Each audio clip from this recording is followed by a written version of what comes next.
Welcome to week 7 of the Bill Nees's Coaches Show. I'm your host, Chip Hare. With me is the coach, Bill Nees. And Coach, we got to get people caught up because we were off a week because of logistics and how things were going with our week last week, and we'll talk about that short week. But when this show aired last, we were talking about Xenia and went into that game down on the road at Xenia, which we hadn't been there in a long time, and get a great win against a very athletic Xenia team in a nice sized victory. Talk a little bit about that game and what that helped us do as we helped us put two on the board or on a row in prepping for Sidney. Well, I think the Xenia game was an important game for us because we had kind of stopped momentum, backwards momentum at West Carrollton, and then we needed to take a step forward. And Xenia was a dangerous football team. I know their record does not indicate that, but they do have some dangerous players, and as we've already said, a great coaching staff. And we went down there and just got a couple of breaks real quick, real early, and jumped on them. And we had momentum completely going even into halftime. They got a big pass on us, but it didn't seem to phase us. You know, obviously we need to have it phase us a little bit more because we don't need that kind of stuff to happen. But I thought we went into the locker room very much controlling the game, came out the second half and did it just as well, ended up and had a running clock and won the football game. First road win for the Indians, I believe, which really helps keep that going. Give some confidence to the guys that they can get on a yellow bus, go down, get it done. And that's almost a 50-minute drive down there. So we were talking earlier about your routines, getting your after school. You don't have a lot of time, that downtime to get ready. Right. So have to get on a yellow unit down and have to focus on not just Xenia, but the focus on the routine of being on the road. Yeah, definitely, and I think you know we did a pretty good job of being able to do that. In this day and age, everybody's got the phone out and they're just listening to some music, playing a game or whatever. Not a whole lot of talking goes on in the bus, nor did it ever. And everybody kind of just gets the focus in. And we got down there, we were in a good state. We had a good state of practice. You can kind of tell during warm-ups whether or not our guys, this particular group, as we warm up, you can kind of give an indication. It's not a positive, what's going to happen, but you get a pretty good indication how they're going to play. And I felt pretty good when we were warming up. That was the first game where we really, let's be more specific on offense, where we actually went with a 2-quarterback system. Yeah. We had Austin, who was hurt the week before against West Carrollton with a concussion, and we went with the 2-quarterback system. We went the first quarter with Austin, and then we went with Mick in the second quarter, and I seemed to, obviously, with the two, seemed to handle it very well. But talk a little bit from a coaching's perspective, what thought process you had in that, from that standpoint?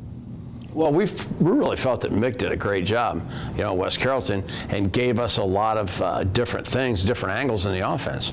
And we had always thought that Austin Davis was a great quarterback. So the dilemma was we pretty much knew that this guy was a great quarterback. Now we find out this guy can do it also. So let's blend it together both ways. And so we ended up and we're able to blend it together. It's not like we have specific plays that one does and the other one does, but obviously when you watch our film, you're going to say, this guy does this better, and that guy does that better. And whether or not we hope that does not carry over into our play calling, where we can get predictable as to what we're going to do with each of the quarterbacks in the game. So we're paying very close attention on the offensive side of the ball that we're able to not have people get a beat on us as to when one guy's in, one thing's going to happen, and vice versa.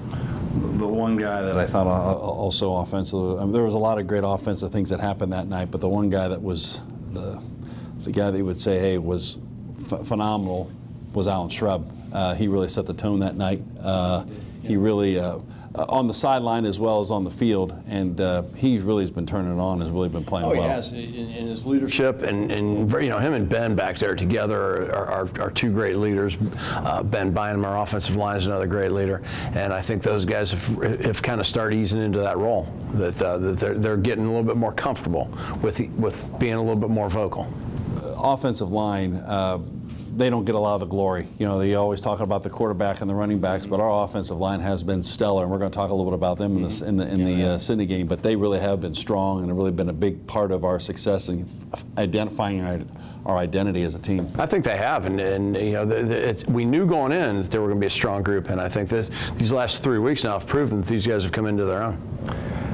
We now move and we want to talk about defense, and I think it's a good time to talk about that is against Sidney. We go into week 6 a little bit different in the sense that it's now starting our division games in week 6. Also different is that we're playing at Sidney in a Thursday night game live on television. We're going to talk to the guys a little bit about that later and see just kind of what their thoughts are about that. But Coach, what was your idea of a different game on a Thursday night, out of the routine of a Friday night game?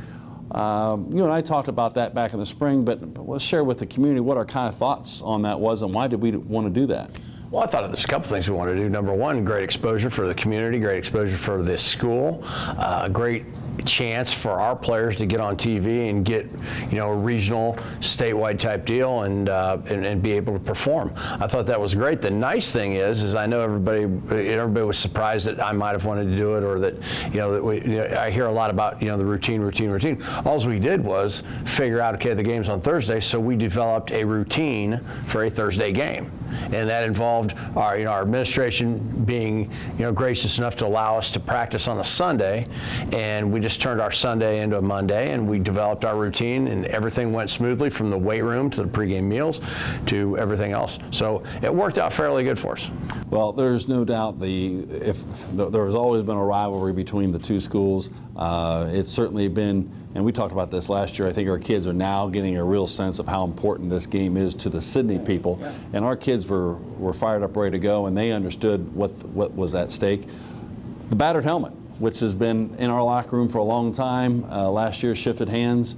There was a lot of conversation about those guys saying the helmet needs to come back home where it belongs. It does, and that's the way it is. It's one of those things where you never want to take it for granted, and then when that thing leaves, you just want it back. And I don't know that it really did them a lot of good, but I think it did us a lot of good that morning on TV to see someone wearing that helmet and and kind of almost parading it around. And so I thought that was a decent. It's not like we needed a whole lot of motivation, but I thought that was a little bit extra that we needed to make sure we got that thing taken care of. Well, what Coach is referring to is actually there was a live shoot from the TV.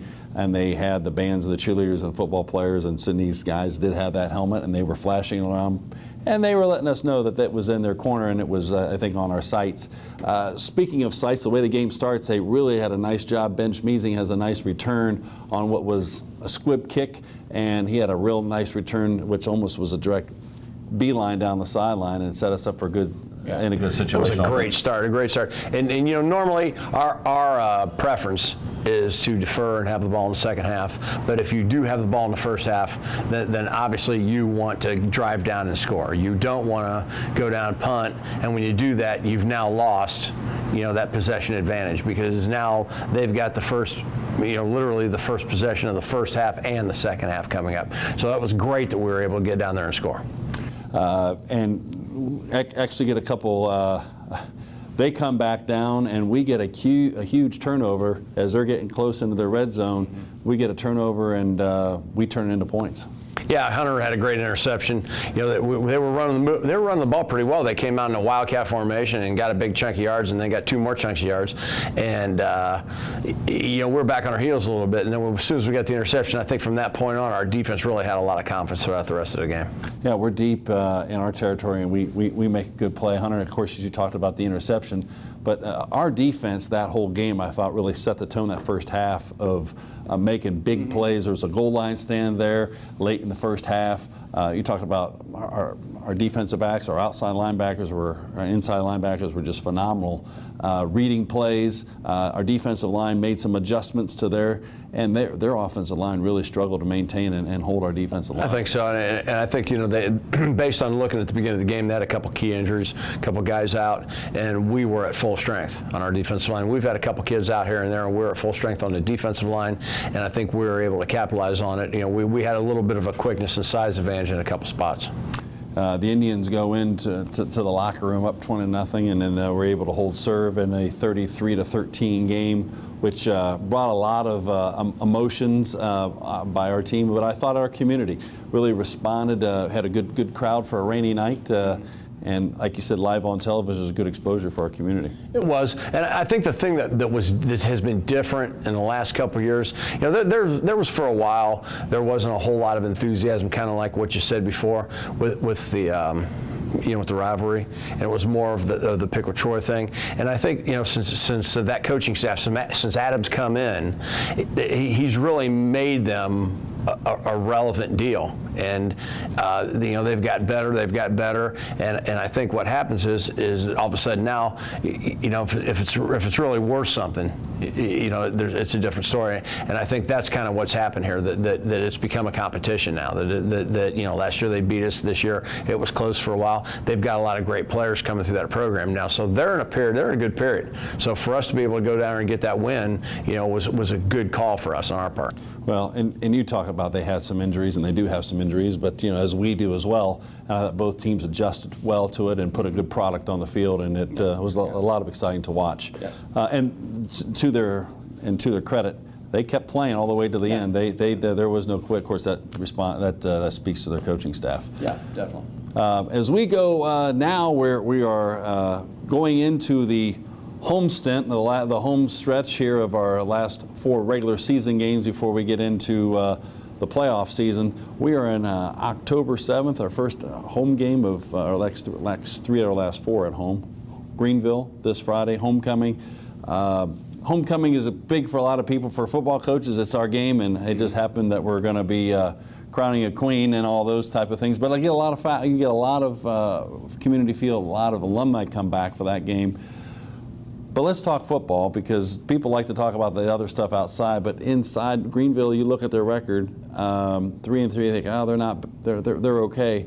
They're a pretty good football team. They've had some nice wins. Yeah, they are. They're a great, great football team. They're a big, strong football team, and that's what they like to do. Sometimes teams don't understand their identity. They might be a big team that wants to run, things that doesn't really match them, and they're a team that matches what they do. And it's another great coach, another guy that's come back to his hometown. He's had experience coaching over at Springfield South. He's had experience. Aaron was over at Wittenberg for a while. He was a college coach, so he brings a nice college flavor, to what they do, and their X's and O's, their schemes and everything are probably at the highest level as we have to deal with. So it's going to be vital for us to be able to line up, get where we're supposed to be, recognize those imbalances, recognize those defensive fronts, and then hit it from there.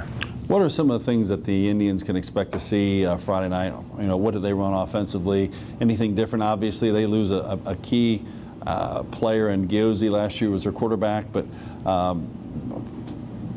if I remember, their quarterback last year who played quite a bit against us, he's a solid.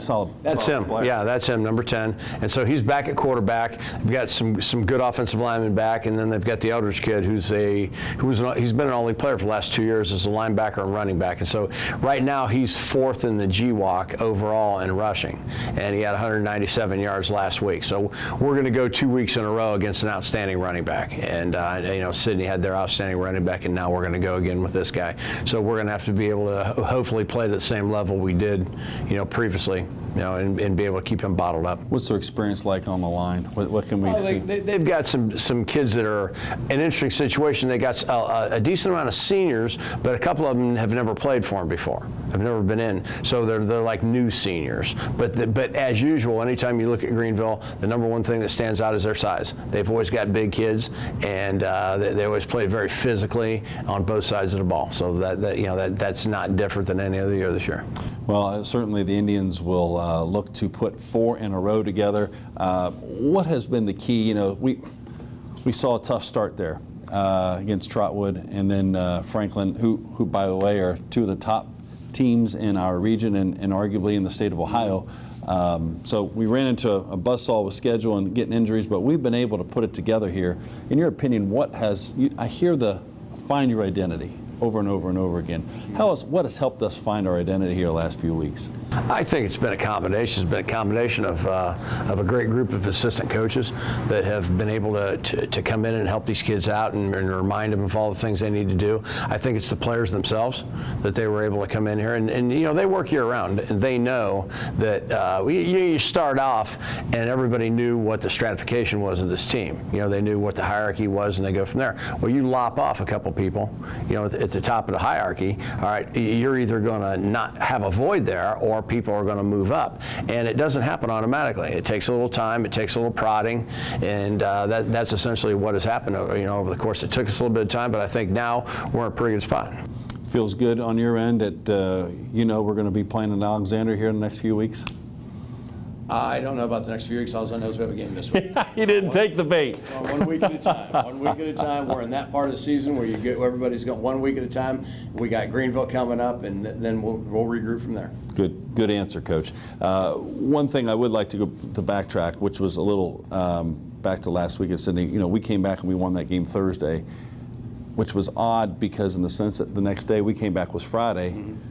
What was that like for you? Because typically Friday we had game day, and you know you had a little more, you had a little. I wouldn't say extra time. You filled it with other things, but it was a good feeling to come in though, and you got it done the night before. And I'll tell you what, it was a big relief. That's probably one of the most stress-free Fridays I've ever had in my life. You know, just you walk in, it's been done. You just come in and relax, and you know, just be like a normal person, you know, and enjoy going into a weekend, so to speak. Well, as normal can be for us, right? Yeah. Well, Coach, we're going to talk to, keeping us on focus on this week, we're going to bring in Tyler Carnes and Brett Kraft. Two key guys that have been a big part of helping finding our identity you've talked about and really played well here the last few weeks. Tell a little about both of them, and I understand they've got a nickname of Bert and Ernie. Is there anything about that? Well, it's, you know, it just seems like every time we do, when they're both defensive players, but they have to be somewhere on offensive days. And so they constantly, whenever there's an offensive drill going on, they just manage to find ways to go against each other. And it's very synchronized, very orchestrated, you know, to the point where it looks like they're giving great effort, you know, and they do enough not to get yelled at. But obviously, you know, we figured out what was going on, and you know, it's good to a point for those guys. But they've been two really vital guys for us this year. I know Ty has been a 2-year starter for us. He was all-league last year, and he came back this year and had some tendonitis in his knees, and he was able to get some treatment last week, and he ended up, he's really been struggling the year, and this year, or this past week, he ended up with I think 10 or 11 tackles. Yeah, so he really came into his own. And then Crafty, on the other hand, has been his sidekick, and he works in there with Congo. Those two guys alternate at that other spot, but Crafty's on every one of our special teams too. And he's a guy that's a total product of our system. He's got in there and he's worked.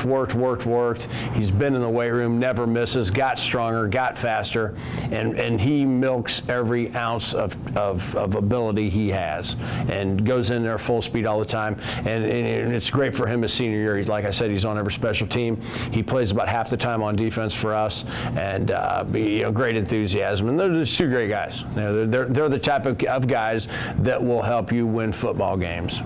Well, we talked about having injuries and having guys to step up. What I've noticed, and you mentioned it in Ty Thursday night, those guys have stepped up and responded and answered the bell for leadership. And you've got to have those kinds of guys because it's, you know, when you're dealing with such a large number of people on one field, you've got to have guys that don't just lead by words, but they certainly lead by action. Yeah, and you have to have guys that are respected. You know, there's probably nothing more awkward, I think, in a sports situation of somebody attempting to lead and no one's following because they haven't done the proper background work. They don't have any type of foundation established. All of a sudden, they decide they just want to do it. And I think the guys, that's what kind of what I meant there at the beginning after the Franklin game, that people were kind of, you know, a little like the first round of a boxing match. People are kind of seeing what's going on, and then we start to get a little bit more comfortable, and then now, you know, we pretty much have we restructure ourselves, and so now we're, like I said, we're in good shape, great foundation. A couple juniors are moving in, a couple seniors are moving in, and that's how we're operating. Well, certainly it'd be great to have the Indians back home this Friday. Greenville homecoming at 7 o'clock kickoff as the Indians look to put 4 in a row here in an important GWalk North game.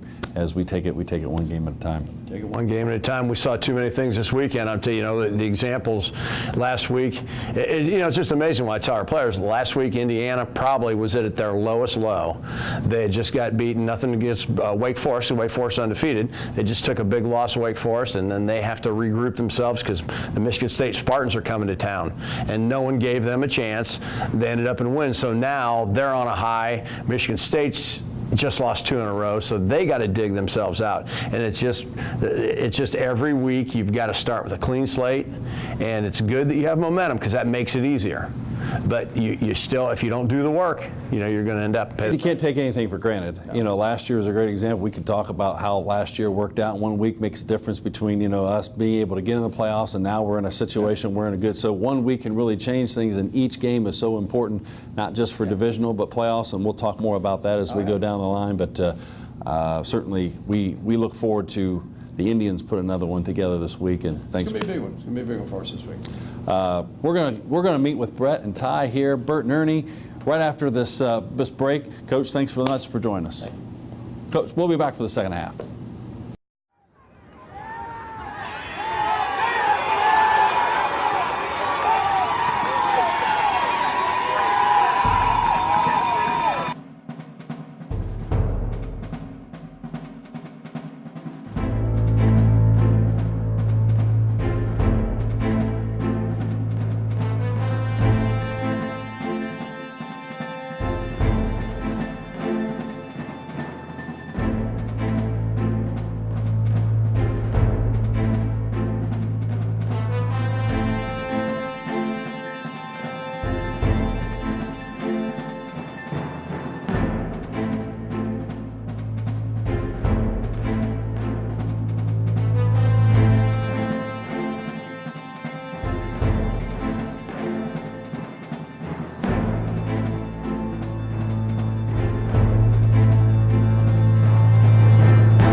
Welcome to the second half of the Bill Nees Coaches Show. I'm your host, Chip Hare. With me, right beside me, is number 54 in uniform, Brett Kraft, and beside him, number 45, Tyler Carnes, better known as Bert and Ernie. Who's Bert and who's Ernie? I'm Bert. Yeah, and I'm Ernie. Coach Nees's nicknames, he's good for those. Inside linebackers here, seniors. Guys, we're 4-2. We're getting ready to roll into week 7. Our last 3 of the last 4 games are going to be home here at Alexander Stadium. We've spent a lot of time away from Alexander Stadium so far, but 4-2 right now. I'd say after the start of the season, winning 3 straight, things are looking pretty good for the Indians.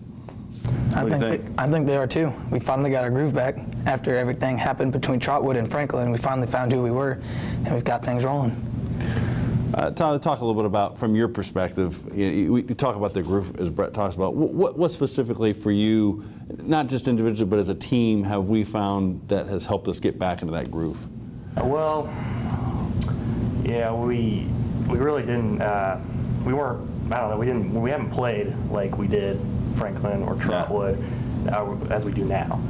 It was a different team. We really came together, and we're just overall a better team now. You can see the confidence, and obviously, West Carrollton, probably not the same type of a team as you have against Franklin and Trotwood, but at the same point in time, you get some confidence going. It really kind of rolled into Xenia, and then what a big win that was on Thursday night, playing live on television against the Jackets. What was that for you guys like, to be known that you're the main event on a Thursday night?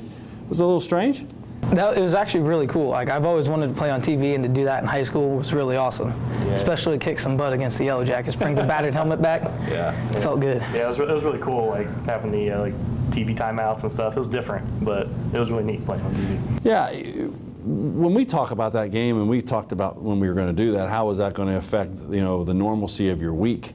You guys normally would practice on Monday and Tuesday, Wednesday, and Thursday, and roll into this as your normal week. But we actually started practice. Monday was we started practice on a Sunday. It came in as voluntary. Of course, everybody came in as that goes. Did that throw you guys off at all throughout your week? Not really. It kind of pushed me like a day ahead. Like I thought Thursday was like a Friday because we were playing, and I was like, what day is it throughout the whole week? Because it kind of did throw me off, like days-wise. But other than that, not really. Yeah, it threw my whole week off. I thought Sunday was Monday, Tuesday was Monday, or whatnot. It was just crazy. But how good did Friday feel, knowing you get the win, you walk into school? Because normally when we win on a Friday, you don't see anybody on Monday, but you get that next automatic gratification. There was a buzz, and no pun intended, there was a buzz in the air on Friday. It felt pretty good. It felt really good to walk into school and knowing we just kicked some butt. Here we are, we're 4-2 now. We go into 3 out of our next 4 games are at home. The next one is homecoming, Greenville. They're a good team. What's that for you guys, knowing that, A, it's a big game. You're going to have a lot of alumni coming back to watch the game, but also to keep this streak going. What's the Indians got to do? Just got to keep practicing like we have been. Just keep on getting on this. We got on this roll. We just got to keep playing like we've been playing. Yeah, just keep playing to the best of our abilities. If we keep playing like we have, I think we'll have no problem with getting the W. So let's go beyond football just a little bit. Brett, I'm going to point it right to you. Graduation, hard to believe, but it'll be here in 7 months, 6 months, and it'll be time to plan for the next chapter of your life. Where are we going to be a year from now? What are some of the plans you've got on set? I have no idea what I want to major in, but I do want to go to college. I'm like thinking about Ohio University or Wright State. Those are like the main 2 colleges I'm thinking about. My like preferred major would probably be education, like social studies or something. Well, maybe teach, coach? Yeah. I could see that, yeah. I could see that, yeah. You've probably got a few coaches around here that might have inspired you, haven't you? Yeah, just a little bit. Tell how about yourself. Where can we see yourself a year from now? Where are you going to be? I'm looking to major in business and maybe playing ball somewhere close. I was looking to stay in Ohio. Oh, small school, big school? Or you're open? Yeah, I'm open. Mm-hmm. Fantastic. Well, guys, as we get ready to go into homecoming, obviously it's a big game for a lot of different reasons. We certainly wish you luck, not just this week, but the rest of the season, and certainly into the rest of your senior year.